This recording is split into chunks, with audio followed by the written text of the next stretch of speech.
Então, iniciemos. Em nome do Pai, do Filho e do Espírito Santo. Amém.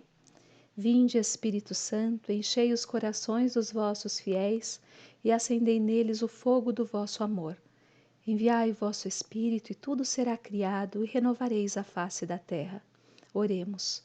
Ó Deus, que instruístes os corações dos vossos fiéis com a luz do Espírito Santo, fazei que apreciemos retamente todas as coisas segundo o mesmo Espírito e gozemos sempre da sua consolação, por Cristo Senhor nosso. Amém. Estaremos reunidos em nome do Pai, do Filho e do Espírito Santo. Amém. Pois bem, então vamos lá. Hoje nós vamos falar referente à santidade. Todos nós somos convidados à santidade e é isso que a gente vai entender, a nossa primeira vocação. Nós estamos agora no processo final de catequese. Nessa catequese a gente aprendeu sobre muitos assuntos, sobre a Igreja Católica, muitos temas que a gente desconhecia, temas que nos levaram ao crescimento espiritual, mas também nos levaram ao autoconhecimento. Nós nos aproximamos mais de Jesus, de Nossa Senhora, dos santos, conhecemos melhor a nossa comunidade paroquial e agora nós estamos preparados para o recebimento do sacramento da primeira Eucaristia para alguns e de Crisma para a maioria de vocês. Mas qual que é o verdadeiro sentido desse conhecimento adquirido? Para que saibamos de tudo isso, hoje a resposta deve ser uma só, né? Nós estamos aqui para que sejamos santos. O nosso convite, o convite de Deus a nós é a santidade. A finalidade desse aprendizado dos sacramentos é que nós tenhamos forças e dons necessários para sermos soldados de Cristo em nossa vocação, buscando cada dia mais a santidade. Os santos entrarão no reino dos céus e contemplarão a face de Deus. Parece difícil essa missão? Deus vai derramar sempre graça sobre nós, para que, inspirados pelo seu Espírito, tenhamos a força necessária para fazer tudo com muito amor e por amor. Nisso consiste a santidade. A santidade consiste em amar. Chamados à santidade. Ser santo é uma vocação para todos. Em primeiro lugar, o que é santidade? É a configuração do nosso coração ao coração de Cristo. O que o coração de Cristo fez, ele amou, amou, amou e se entregou por amor. Uma pessoa está no caminho de santidade quanto mais o seu coração vai se conformando com o de Cristo, a ponto de ela chegar ao estado de perfeição em que chegou São Paulo, por exemplo. Ele disse: "Eu vivo, mas não sou eu mais, é Cristo que vive em mim." A pessoa santa tem um coração que palpita em sintonia com o coração de Cristo. E esse, por sua vez, é ardente de amor-caridade. Deus, por meio do Espírito Santo, ele derrama a santidade sobre todo o seu povo fiel, porque ele próprio quer salvar e santificar os homens, todos nós. Não precisamos almejar realidades grandiosas, mas nós podemos buscar a santidade no cotidiano da nossa vida. O Papa Francisco, ele traz um exemplo dos pais que criam os filhos, né? Esses pais que criam os filhos, eles estão buscando, eles estão conquistando a sua santidade, quando eles criam bem os seus filhos. Nos homens e mulheres também que trabalham para trazer o pão para dentro de casa. Doentes e idosos que continuam a sorrir, mesmo com as dores que sentem. Estes são os santos ao pé da porta, como o Papa fala. Pessoas que nos afazeres diários buscam realizar tudo com amor. O segredo está em viver com alegria, honestidade e competência o seu trabalho, ou melhor, a sua vocação. Utilize os momentos ordinários para viver de forma extraordinária. Assim, nós seremos santos. O próprio Deus nos apresentará situações e pessoas para que nós possamos crescer em santidade. Às vezes, aquela pedrinha no sapato, aquele serzinho que contraria ou nos desafia, é o caminho da nossa santificação. A fuga nunca será capaz de modelar santos. Pelo contrário, somente enfrentando a nós mesmos e os que vêm ao nosso encontro, nós teremos a possibilidade de sermos transformados em pessoas melhores. Da mesma forma que o silêncio e a oração geram em nós um homem novo, o encontro com os outros nos dá a capacidade de agirmos como homem novo. Eis um dos desafios para os que querem ser santos nos dias de hoje. Não devemos cair em um ativismo, numa ocupação excessiva com as coisas, esquecendo do grande autor de tudo. Isso é um perigo. Nem tampouco fugir dos encontros e obrigações próprias de qualquer pessoa comum. Não adianta fugir dos problemas, mas nós devemos enfrentá-los com sabedoria. Muitos recursos de fé foram aprendidos na nossa catequese. Basta agora a gente aplicar na nossa vida. Utilizar todo esse conhecimento e a força dos sacramentos para nos tornarmos santos. A santidade, como já deu para perceber, ela se realiza na vida, no cotidiano, nas coisas simples que cada pessoa realiza. Colocar amor naquilo que nós fazemos dá um sentido totalmente evangélico para os nossos afazeres da vida. Com isso, podemos nos lançar sem medo de sermos santos, pois nada nos será tirado, nem as forças, nem a alegria, porque afinal de contas foi Deus quem desejou isso para nós, e essa é a nossa vocação primeira, a santidade. Aprendemos aqui que santidade nada mais é do que fazer as coisas comuns e normais do nosso dia, porém com muito amor. Eis o segredo. O amor de fato e não o amor de teorias. Um amor traduzido em atos com aqueles que estão mais próximos de nós, que é mais difícil amar. Comecemos por estes, na nossa família. Sabemos que durante o dia estamos rodeados de pessoas que não são fáceis para o nosso coração. Muitas dessas pessoas nós podemos dizer que amamos, mas nem sempre amamos tanto. Eis que temos um campo repleto de pessoas para amar, e assim nos tornarmos testemunha de uma santidade humana, sem deixar de reconhecer a graça de Deus nas nossas atitudes. Amor a Deus, a Cristo e ao próximo.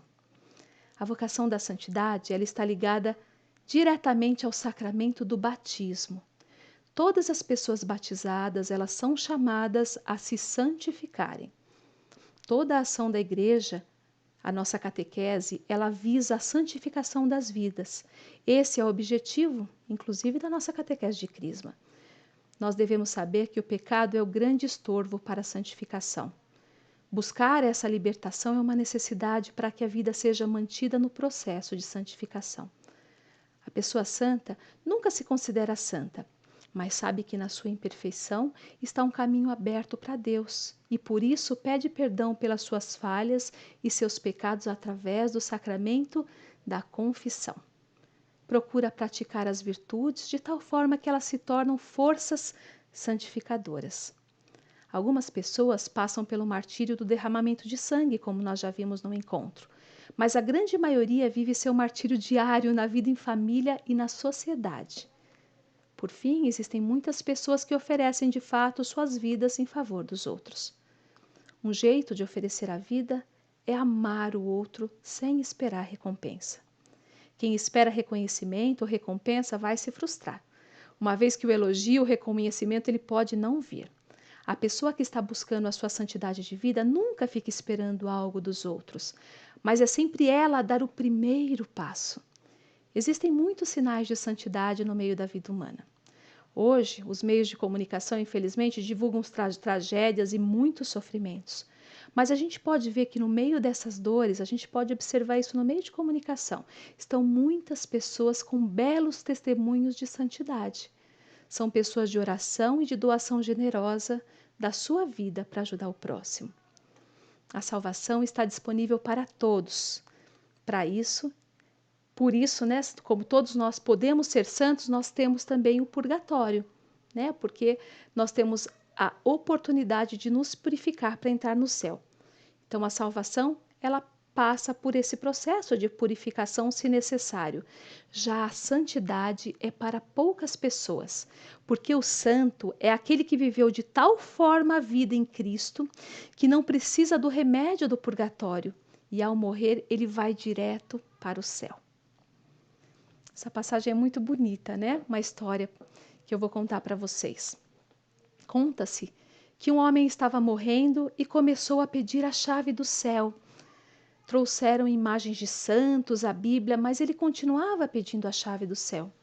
Até que, enfim, alguém se lembrou que aquele homem tinha sido um alfaiate, e então trouxeram-lhe a tesoura e a agulha e linha, né, que ele trabalhou a vida inteira. Ele serenou-se e morreu em paz. Ele se santificou no serviço. O trabalho feito com amor pode ajudar na santificação. Cada cristão, quanto mais se santifica, tanto mais fecundo se torna para o mundo.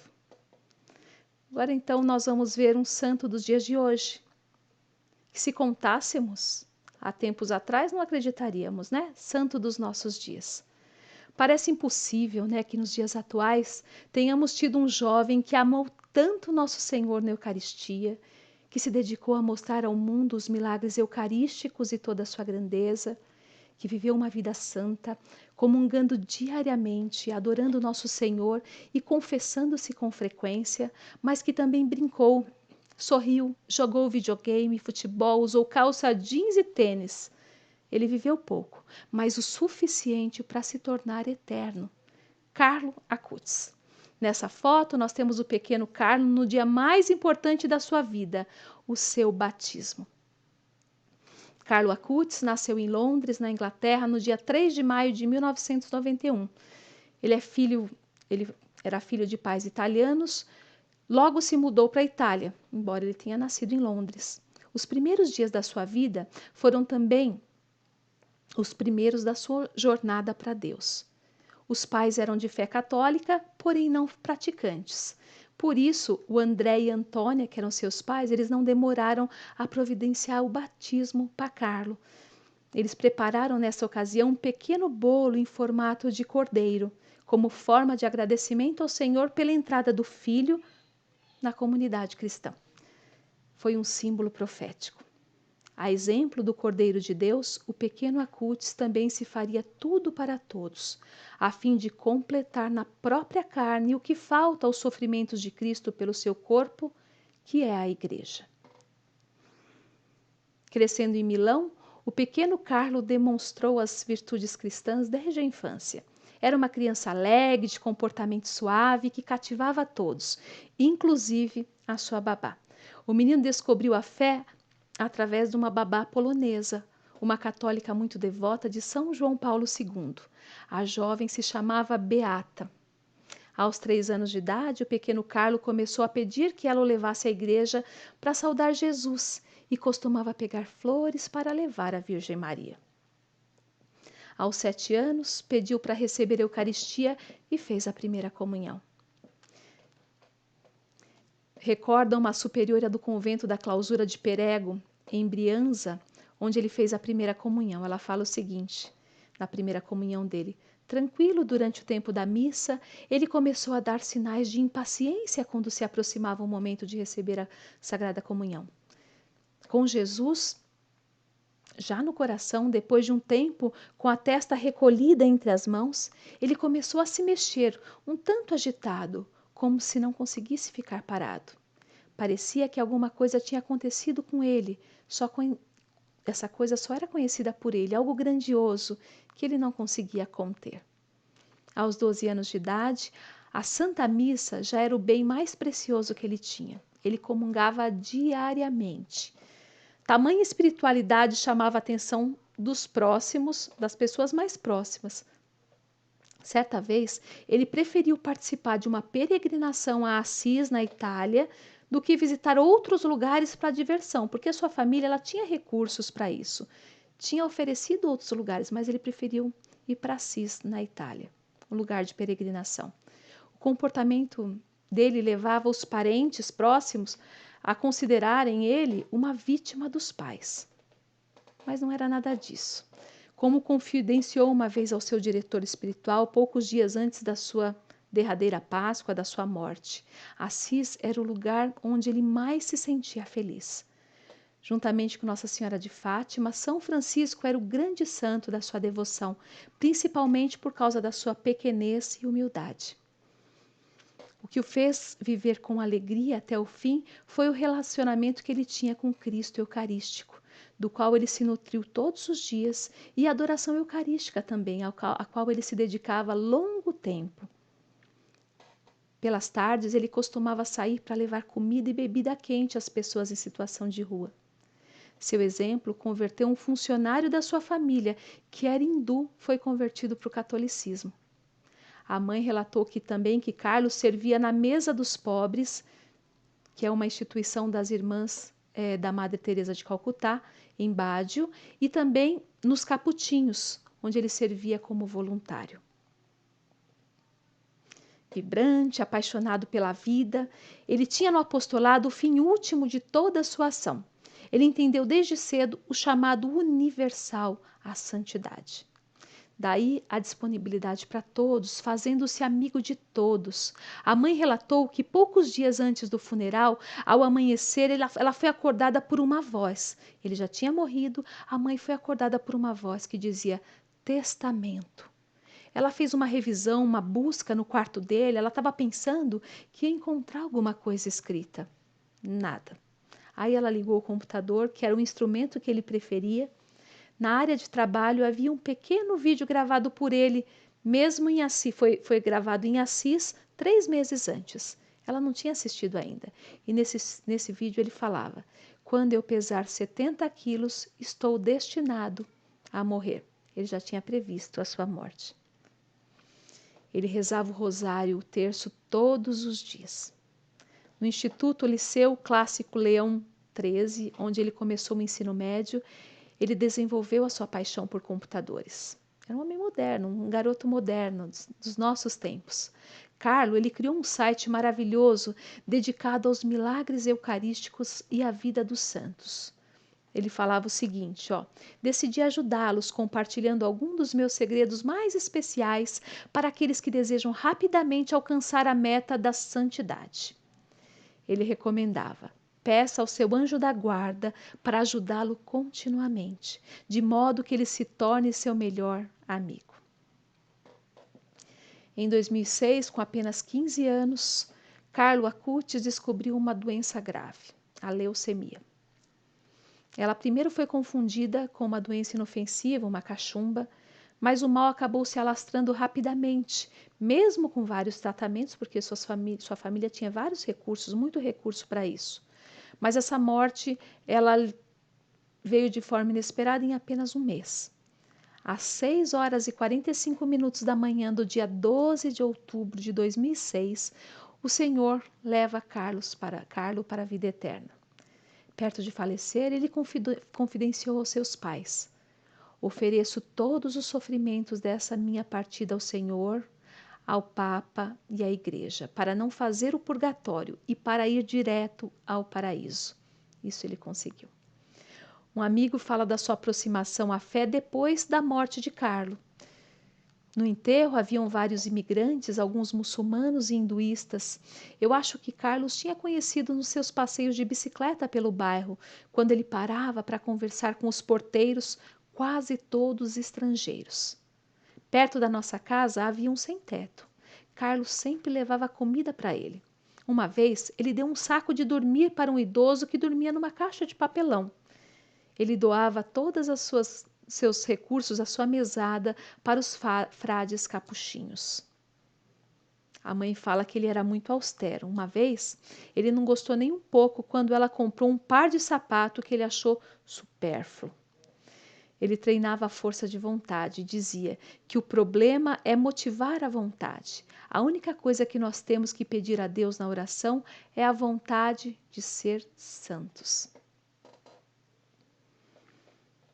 Carlos escreveu, eu estou feliz de morrer, porque vivi a minha vida sem perder nenhum minuto em coisas que não agradam a Deus. Em 23 de janeiro de 2019, mais de 10 anos após a sua morte, seu corpo foi encontrado incorrupto. Eu estava lá e meu marido não queria ver, a mãe diz, né? Ele ainda era nosso garoto alto quando foi aberto o caixão. Ele tinha 1,82 m, só tinha a pele um pouco mais escura, mas estava com todos os cabelos pretos e cacheados. O mesmo peso da sua morte, 70 quilos. Esse que havia predito anteriormente. Isso foi o que a mãe informou ao jornal italiano. É lógico que existem algumas partes, poucas partes decompostas, mas todos os seus órgãos são íntegros. Em declaração, o reitor do santuário, né, de Assis, ele destacou que atualmente o corpo está muito completo. Ele não está intacto, mas ele está completo, preserva todos os órgãos. Já fizeram trabalho sobre o rosto, eles colocaram uma máscara de silicone para ficar mais agradável, mas o corpo é o mesmo, esse corpo que a gente vê é o corpo dele. Mas é bonito ver que pela primeira vez na história será possível ver um santo vestido de calça jeans. Você já imaginou? Já tinha pensado que você poderia viver numa época em que você conheceria um santo que veste o jeans que você veste? Tênis também e moletom como você ou como seus filhos? Isso é uma grande mensagem. Carlo pediu para sua mãe que fosse enterrado em Assis. Agora o seu corpo repousa no santuário do despojamento, onde vários fiéis podem venerá-lo sempre. Seu coração está preservado. A mãe de Carlo disse que ela queria doar os órgãos quando ele morreu, mas não foi possível porque disseram no hospital que eles estavam comprometidos pela doença. No entanto, num belíssimo paradoxo, o coração estava perfeito e está hoje numa custódia na Basílica Papal de São Francisco de Assis. O milagre atribuído a Carlo foi reconhecido em novembro do ano passado pelo Vaticano.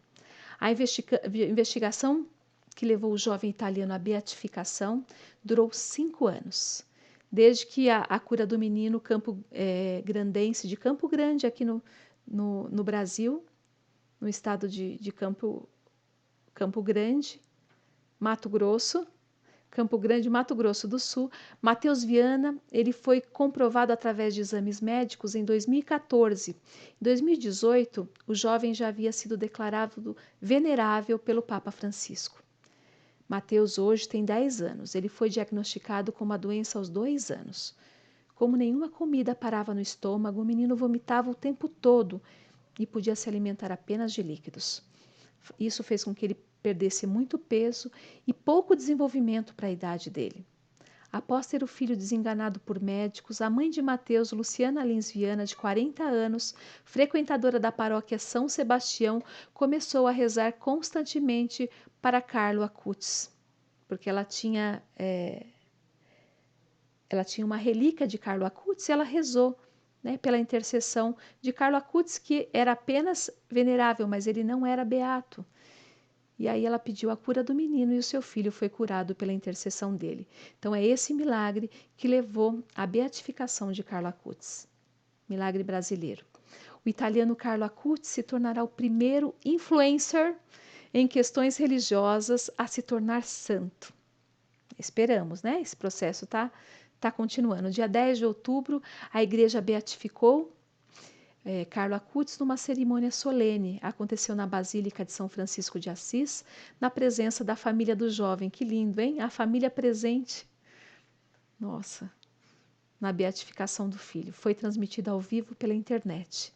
A data de celebração do jovem beato passa a ser 12 de outubro, Dia das Crianças no Brasil, e a data em que se celebra o dia de Nossa Senhora Aparecida, padroeira do nosso país. O processo para a santificação ele continua em andamento.